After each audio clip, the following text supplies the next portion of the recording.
All right, everyone, please welcome back for his second appearance, Mark Madsen. He is the president of Third Nature and a longtime TDWI instructor for us at different events. As I mentioned, it's his second appearance. He joined us a little less than a year ago to talk about real-time data integration. But today we're going to be tackling metadata in the modern data ecosystem. I'm very excited to talk with you again, Mark. Thank you so much for your time. How are you doing today? I'm doing great, thanks. Terrific.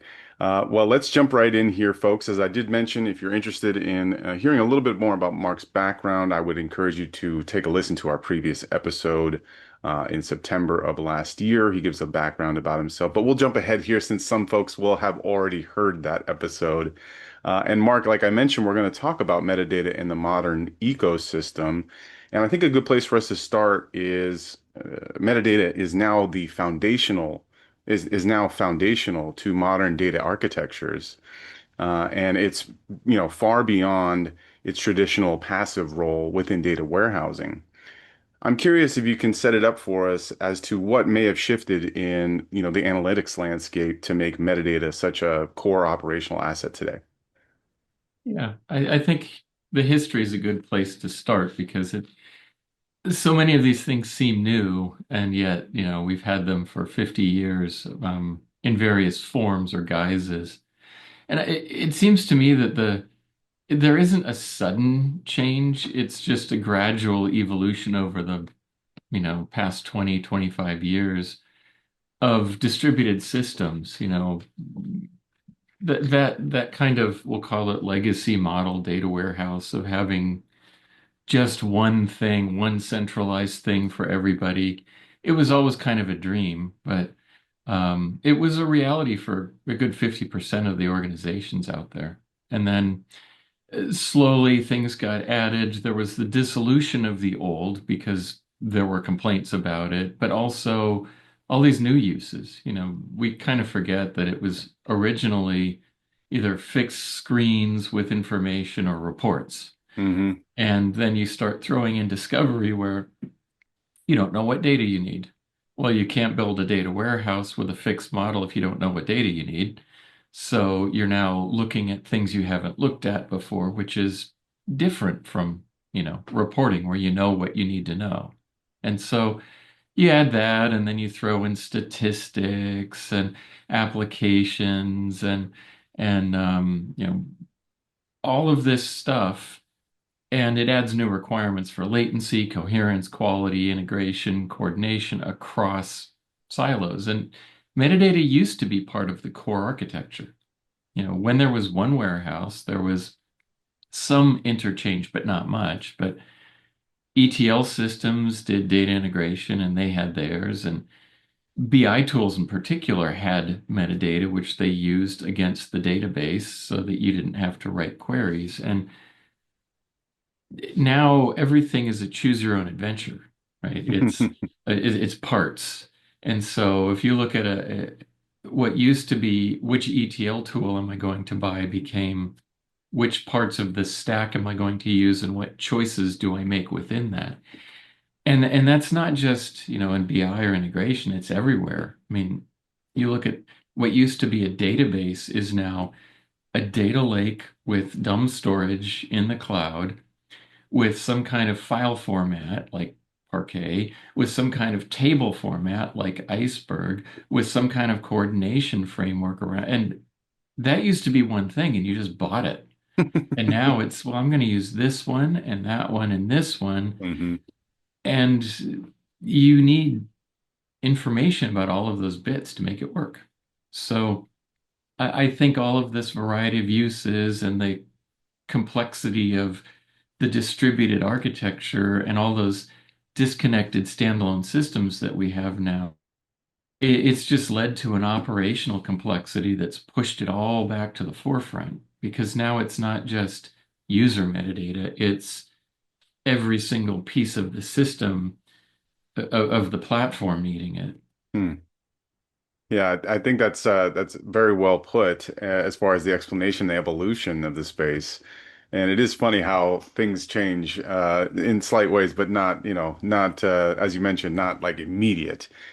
Specifically within the space that seems to be true. And so I'm curious, does this tie into the concept of like active data? I think you might have just been talking a little bit about that.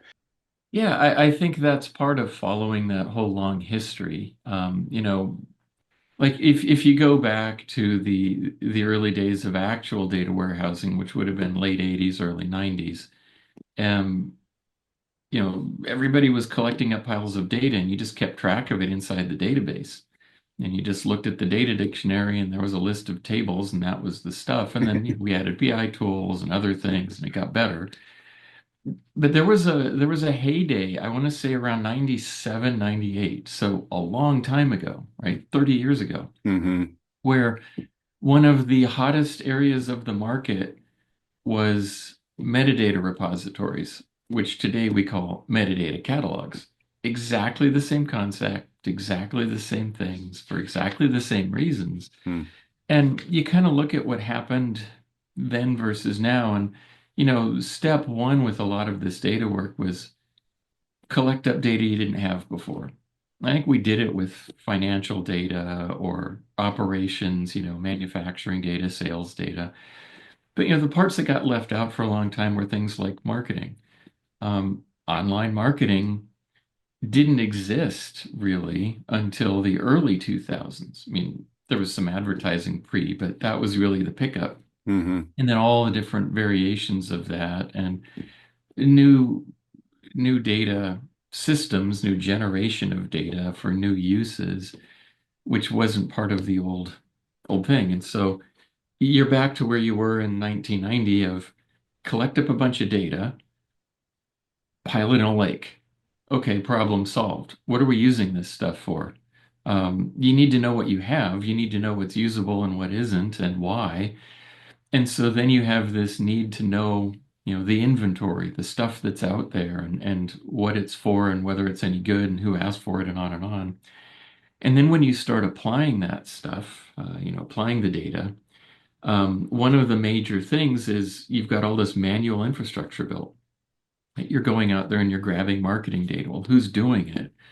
Lowest paid marketing intern getting dumps from, core metrics or, pulling social media data via some service and dropping it in an Excel spreadsheet or a CSV file. Hmm. Um, that kind of stuff starts to get automated, right? Because now you're using it in a process and you can't have unreliable processes where where's today's information or we have a weekly planning session for which we need these five things. And if they're Hmm. not there, we can't have our weekly planning session. Well, that stuff has to be automated, because it has to be reliable. And so the manual starts to get replaced, and that's operationally unsupportable without tools to manage it. And generally speaking, the metadata that tells you what's going on.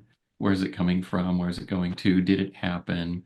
All of that kind of information is all part of the operational complexity. So to me, that's where the active part of the metadata going from a repository that's like a dictionary, a card catalog of ironically where the name came from, Yeah. a catalog of information to something that's integrated into the tools and sits behind them and you don't see it. Mhm. And I think that's kind of the shift, and it's the same shift that happened 30 years ago, which I lived through the first time. It was, oh, now we know all this stuff. So what? Right. Most of that market collapsed, by the early 2000s, the metadata repo market had fallen apart. And the catalog market has kind of waxed and waned a little bit too, I think.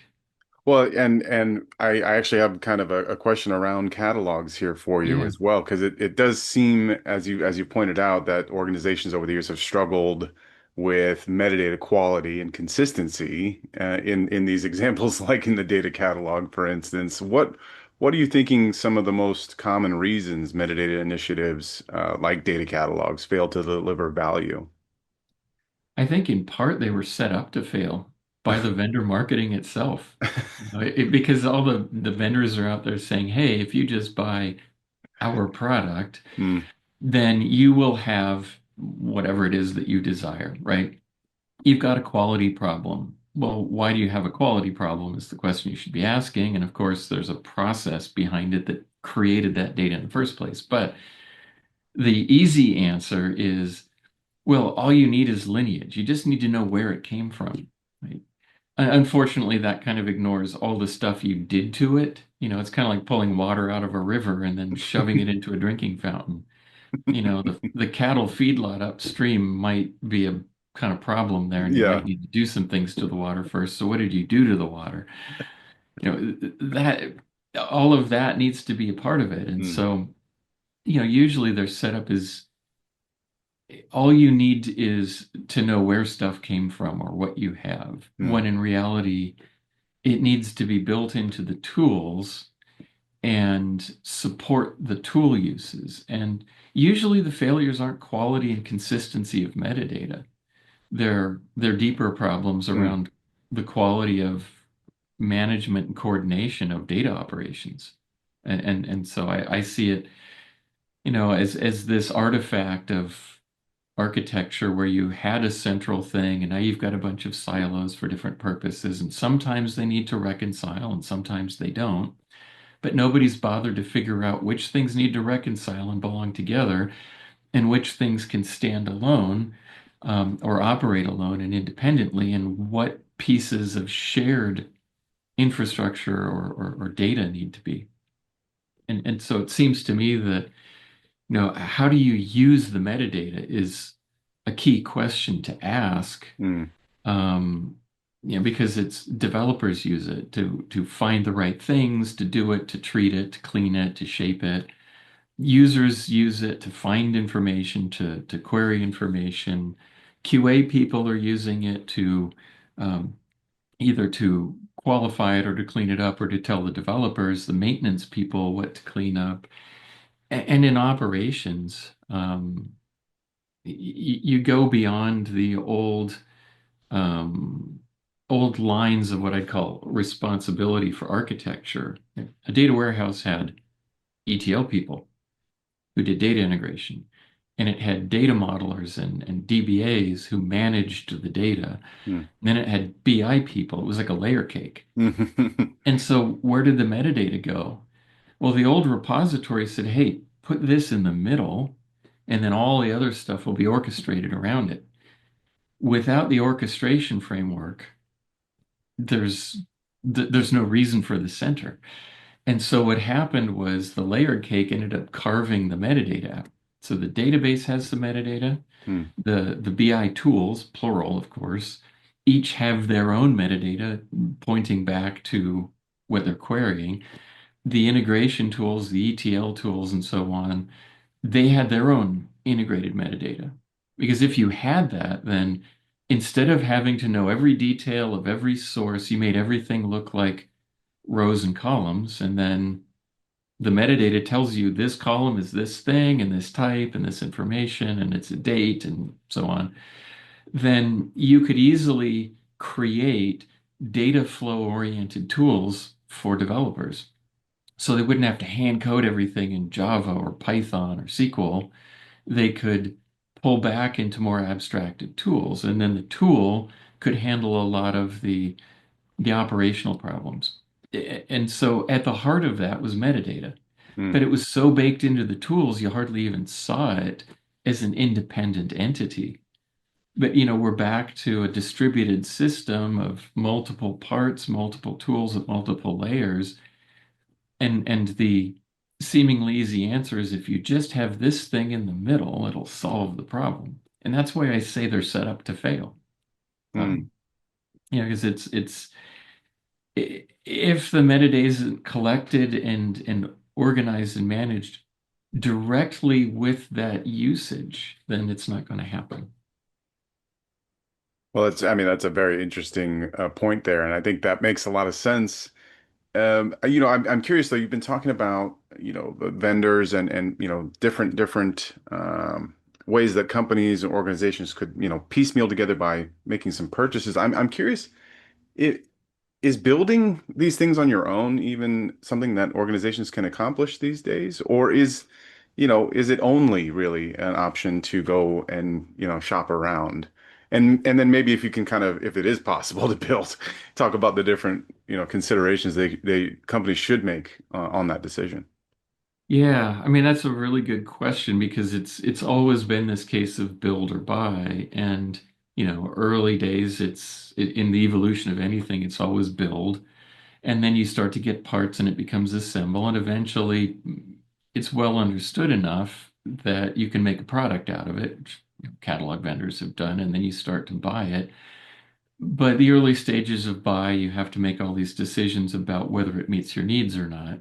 Eventually, the market kind of figures things out, and there's two or three products and not much else. Hmm. In this area, though, it's never really worked out very well as a single point of purchase because it's tied into so many things. It's a piece of infrastructure more so than a tool. Hmm. Now you can buy tools, but you can't really buy infrastructure. And I think that's where what dictates whether or not you can do it is breadth of use, and whether it's feasible, like BI tools. I mean, most of the current market BI tools, not the I hate to call them legacy tools, but they are, the SAP tools with business objects or the IBM tools with Cognos and so on, or Microsoft. They're kind of an aberration, but the old tools had metadata layers baked in. Hmm. Today, they just operate on local copies of data. And so they're largely metadataless. They require a person to go create a table or something to feed into them, which they map, and that's the only metadata they have. And so they're kind of anemic in that regard. And the and that's actually created yet another market category. You have your data catalogs, but right adjacent to data catalogs, wedged in between them and data virtualization or federation tools, is what the market now calls semantic layer tools. Hmm. And that's the semantic layer that the old BI tools used to have. And what that essentially it's a component of metadata and something that handles the mapping transformation between what you're expressing. I want this number by this thing by that thing Hmm. into what the underlying data is and then expressing it because Power BI and Tableau and these other tools, they don't have that anymore.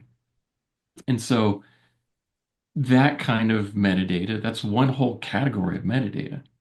But that doesn't really help you if you're trying to do data integration. And if your real job is data governance and I'm trying to think of, like data governance programs, especially in regulated industries, you've got a lot of tracking and so on of what data is in use for which purposes, and to some extent, you may have to provide where did that data come from and so on for material decision making. Some industries even track data entities, right? They're called critical data entities. So in banking, you got to know what your CDEs are. Hmm. And there are whole systems built up to do that. Essentially, that's just metadata. This data, that place, this user, that use, Hmm. that intersection. And so sometimes you'll buy an application or a system that only does that. Like for CDEs, there are companies that sell that software.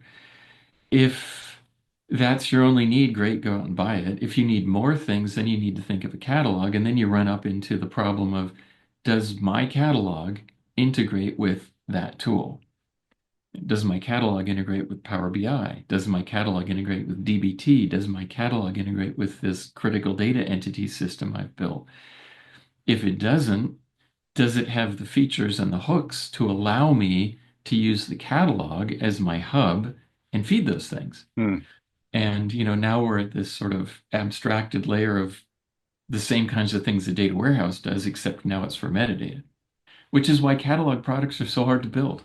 Hmm. I feel sorry for some of these catalog vendors because I beat them up all the time, criticize them because they're kind of, I'd call it the minimum level that you can support and sell a product, but they are very seldom for any particular use case the best thing. And so catalog vendors, some of them specialize in doing it for data integration people working in, say, a distributed DBT environment with Python and SQL running in a Kubernetes cluster, right? Which is very different from single server ETL tools. And so you need extensibility. And how are you going to get that? You need the ability to integrate. And so you're down into the problem of sometimes you can just use it out of the box, but for some uses you have to hack around APIs, and for some uses you've got to build connectors and things. And so build versus buy very seldom pans out in this space. And so I think to sort of answer your question is, do you really need it? Number one, can you get by with open source tools, or these days a lot of it is just what the cloud provider gives you. Again, we're locked into a new architecture where Amazon, Google, Microsoft, or your data center each dictates some of what's available and what can be done and what's already been integrated for you. Hmm. And so that turns into a big tangle pretty quickly. And so I find that usually people underestimate how much work it is to integrate these things into their operational systems or their tools or their user tools. Hmm. Well, that's interesting too, because from what I understand, you know, artificial intelligence, generative artificial intelligence, of course, it might be some of the reason why people are paying more attention to metadata than in years past. Maybe that's a erroneous statement, but it seems like from what I'm gathering, the importance of metadata in order to accomplish what you want in the AI world seems to have maybe re-shone a spotlight on the importance of That's a good metadata. point. There's different use cases there. And for the ones that are around data, um, for me, the interesting thing is that most of the AI stuff can't do any analysis and it can't really support it. And people are trying different things, but it doesn't really work for that because they're language tools, right? They were built around and for the generation of plausible statements of language. But when you shift those tools towards something like, say, Claude Code, or co-pilots of various sorts for code generation, there you've got a code environment for doing data work, and you've got kind of an absence of really tools that have developed in the market. Because again, it took a decade for us to get ETL tools that were worth buying. I mean, for the first 10 years, they really weren't worth the money that you spent on them. And AI code generation tools um, can help you, automate away some of the work that goes into building pipelines and doing things like that. The challenge being that they need a lot more supporting framework and infrastructure, and a key piece of that, of course, like you said, is the metadata. There's still a lot of human choice that goes into it, and so those aids, are an element of it, but they do shine a spotlight on the fact that just shoving files into a code generator Hmm. isn't going to cut it, that they need more contextual information that such things can provide, so that when you're doing the language to code translation, the language maps Hmm. to things that also provide that bridge to the data structures. And and for that purpose, yes, I think that has added emphasis. What happens there, I don't know, because people are also expressing a desire to have more maintainable tools. Right. And data flow oriented tools like old ETL tools used to be, I think they offered a kind of a balance between flexibility and maintainability. Whereas hand coding and code generation still have you in a highly flexible but very hard to maintain environment. So time will tell on that front, but Hmm. you're certainly right that it does add something to the emphasis on metadata that wasn't previously there. Yeah. Yeah, it just seems like a word that, for instance, like the C-suite would have never uttered, years ago. And now it feels like it might be talked about way more. in Yeah. recent months. That's Um, funny. It's true. And when I think back to, decades past working in this industry, it was equally true then. I mean, the word actually probably shouldn't even be in some managers' vocabulary because really it's stuff that's supposed to be down in the infrastructure where they don't mm, have to deal with it. That we surface it to them either as a fault of vendor marketing or it's a fault of us in IT not sure. doing what we're supposed to. Yeah. Well, I know we're running out of time here, Mark. It's always a pleasure talking with you here, but I do want to just touch on the fact that you will be teaching a course for us at TDWI San Diego. More than one course, but the course that we're going to talk about right now is on metadata in the modern data ecosystem. So I just want to give you an opportunity here, maybe just call out a few aspects of the course and what folks might be, what folks will have the opportunity to learn in that course there. Yeah, I think your line of questions definitely tracked well with it. Good. Because I always like to start with a little bit of history because there's a current state. And if you don't pay attention to how you got where you are, then, trying to go forward from that state, which is what we're looking at doing, is really difficult Hmm. because there's momentum, there's inertia. You run into Chesterton's fence, why is this fence here? I don't know. Let's tear it down. And oh, that's why that fence was there. And that sort of thing happens a lot if you don't know kind of why these things are the way they are. So there's a little bit of history of metadata in the context of data systems and analytics systems and decision support. And then the rest of the course is kind of going through and breaking down some of this stuff. What kinds of metadata are there? Because catalog vendors just say metadata. Hmm. But do they mean operational metadata? Do they mean information delivery and decision support metadata? Do they mean integration metadata? Do they mean cataloging and data management metadata? Because if a vendor focuses on one area, that area will be well served, but the other areas may not. And so, whether you're building or buying, I feel that understanding those things, where they come from and how you manage them, is the key. More so than knowing any specific product details, because that helps you narrow your choices, make your selections, know what to build. And so Hmm. the emphasis is on